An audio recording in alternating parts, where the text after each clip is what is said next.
사실은 얼마나 빠른 속도로 바뀌는지. 아이폰이 나온 지 한 6, 7년 됐다고 들었습니다. 스마트폰 이런 것들이. 근데 지금 아이폰 없는 또는 우리 스마트폰 없는 세상이 상상이나 되십니까? 얼마나 빠른 속도로 변하는지. 지하철을 타고 가다 보면 사람들이 다 똑같은 포즈로 앉아 있습니다. 이러고 있습니다. 대화를 안 해요. 다들 이러고 있어요. 우리 사회를 이 기술이 얼마나 많이 바꿔놨는지 모릅니다.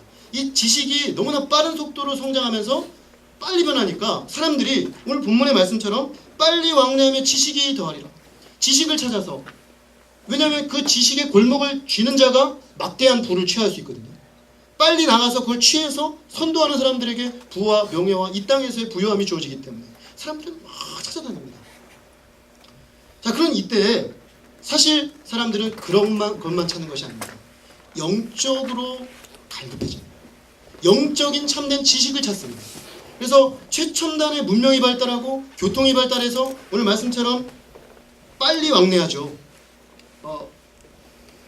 오늘 여기 아침에서 여기서 출발해서 부산 KTX 타고 내려가서 일 다 보고 한 군데 부산에 좋은 데 한 군데 보고 저녁에 돌아와서 가족들하고 식사하고 잘 수 있는 게 지금 대한민국입니다.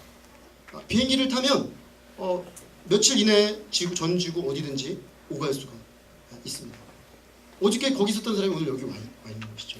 얼마나 빠른 속도로 정보통신이 움직이고 또 교통이 발달해서 움직이는지 모릅니다. 이런 시대에 사람들은 사실은 그만큼 더 영적으로 갈급해집니다. 그래서 어디에 생명이 있는지, 어디에 영생이 있는지 사람들은 그렇게 표현하고 있지는 않지만 목이 말라서 간절하게 찾습니다. 그래서 18세기의 많은 지식인들이 이제 1세기 이내에 기독교는 없어질 것이다. 종교는 사라질 것이다. 이렇게 과감하게 선포했지만 지금 21세기는 어떤 시대보다 종교 부흥의 시대입니다. 최근에 패트릭 존스톤이라는 분이 세계 기도의 정보라는 책을 쓰셨던 분인데 아주 새로운 책을 하나 쓰셨어요. 세계 교회의 미래라는 책을 쓰셨는데 그 책을 보면 그 끝부분에 선교의 관점에서 전 세계를 분석을 해놓은 책입니다. 그 끝부분에 뭐라고 얘기를 하고 있냐면 이제는 선교가 예전에는 이런 거죠. 18세기 윌리엄 캐리는 영국에서 열심히 성경을 연구하고 언어를 연구해서 배를 타고 몇 달을 거쳐서 인도에 들어가서 4지까지 또 한참을 고생을 해서 들어가야 했습니다. 우리나라에 왔던 19세기 말 20세기 초 우리 선교사님들도 미국에서 열심히 공부를 한 분들이 배를 타고 일본을 거쳐 저쪽 강화도로 이렇게 들어오는 그런 루트였습니다. 근데 지금은 과거에는 한 지역에서 한 지역으로 가는 게 선교였지만 지금은 그렇지 않다는 것이죠. 모든 지역에서 모든 지역으로 이동하는 선교의 시대가 되었다. 이게 패트릭 존스톤의 진단입니다. 즉 전도가 전방위적으로 일어나고 있다는 것입니다. 한국에서 중국으로만 가는 것도 아니고 중국에서 한국으로도 오고 중국에서 또 다른 곳으로 갑니다. 우리는 중국을 피선교국으로 생각하지만 중국은 세계에서 4번째로 선교사를 많이 파송한 나라로 올라왔더라고요. 제가 최근 기록을 보니까. 얼마나 빠른 속도로 지금 하나님이 여기저기서 막 일하고 계시기 때문에 어디서 어떻게 일이 일어날 줄 모르는 상황이죠. 사람들은 영적으로 갈급해 있고 영적 지식을 찾아서 몸부림을 치며 찾고 있다는 것입니다.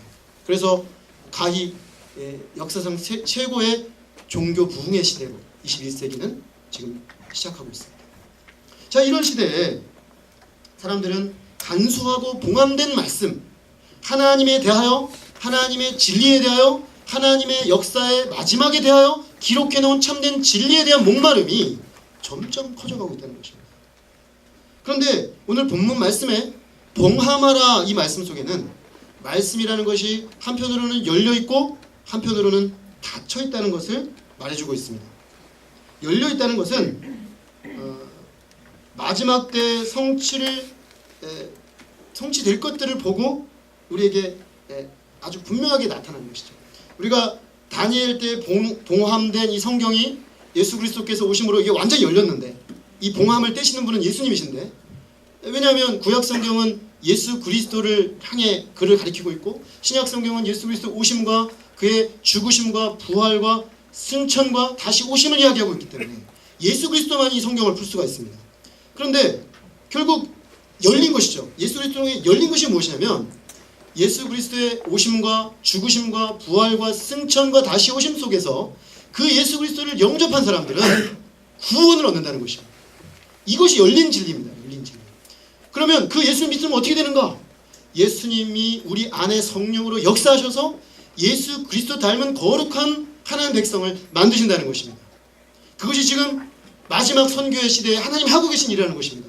역사는 그 방향으로 면면이 흘러가고 있고 아무리 인간이 맞고 인간이 이런저런 이유로 거스르려고 해도 거스를 수 없는 대세로 밀고 들어가고 있다는 것입니다.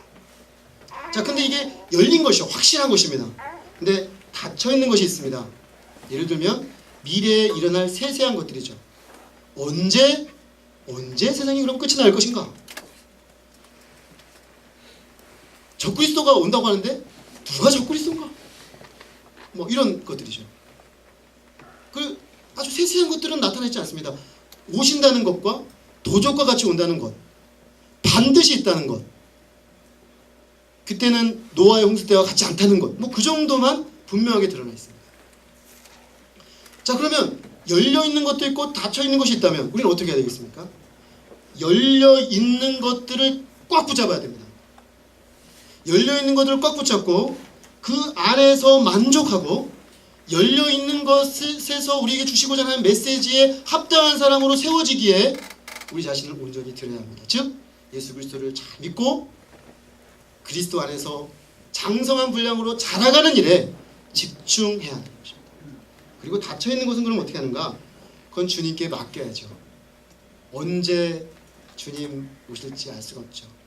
언제 주님 다시 오실는지 모릅니다. 우리는. 그러나 온다는 것만 받아들이고 그건 주님께 맡기고 때와 기한은 너희가 알 바 아니니 오직 성령이 너에게 임하시면 너희가 권능을 받아 예루살렘과 온 유대와 사마리아 땅 끝까지 내 증인이 되리라. 때와 기한은 주님께 맡겨두고 오늘 우리가 이곳에서 성령 충만함으로 증거해야 될 증거자의 삶을 살아야 한다는 것입니다.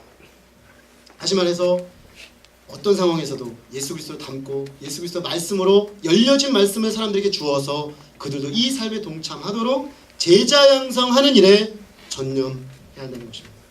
칼빈이 성경을 해석하는 원칙이 있습니다. 그것이 뭐냐면 말씀이 가는 곳만큼 가고 말씀이 멈추는 곳에서 멈춘다는 것입니다. 이것이 우리의 원칙이 되어야 됩니다. 말씀이 분명하게 우리에게 보여주는 곳까지 우리는 가서 온전히 다 취하고 말씀이 침묵하고 있는 곳에서는 주님의 신비로 주님의 주권으로 넘겨드리고 서 있어야 한다는 것입니다. 그렇지 않으면 많은 사람들이 과도한 호기심으로 과도한 지식력을 가지고 이리저리 빨리 왕래하며 지식을 더하지만 결코 진리에 이르지 못하게 됩니다. 종종 우리는 호기심이 많고 굉장히 성경도 지식적으로 지식 욕구를 가지고 막 찾아 들어가지만 진리 앞에 순종하며 진리 앞에 반응하며 진리로 변화되지 않는 굉장히 무용한 신앙생활, 무용한 성경 공부를 하기가 쉽습니다. 사도 바울이 디모데, 자신의 제자 디모데에게 보낸 마지막 편지 디모데 후서 3장 1절에서 말세의 때의 특징을 쭉 나열했습니다. 말세의 때에 고통하는 때가 이르리니 그 중에 이런 구절이 나옵니다. 항상 배우나 끝내 진리의 지식에 이를 수 없느니라. 말세의 때가 되면 지식이 더하고 사람들이 빨리 왕래하지만 항상 그래서 배우지만 진리에 이르지 못하는 사람들이 참 많을 것이라는 거죠.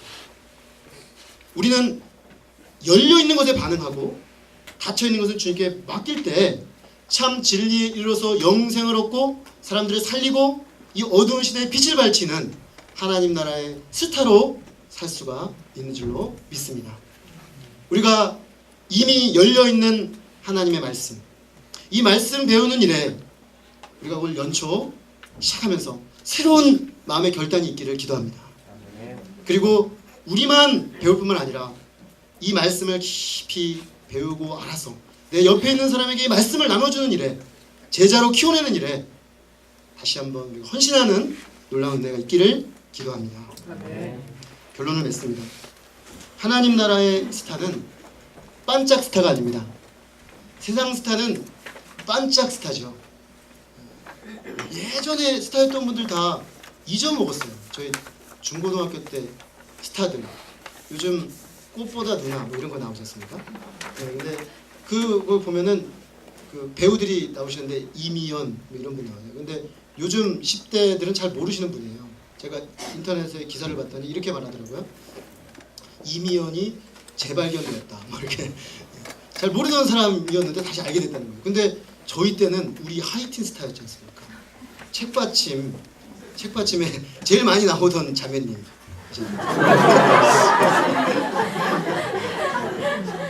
근데 그분이 다시 이제 방송에 나오니까 무슨 얘기냐면 하이틴 스타 한 번 떴지만 시간이 지나면 잊혀집니다, 세상에. 그러나 하나님 나라의 스타는 어떻습니까? 하나님 나라의 스타는 영원합니다.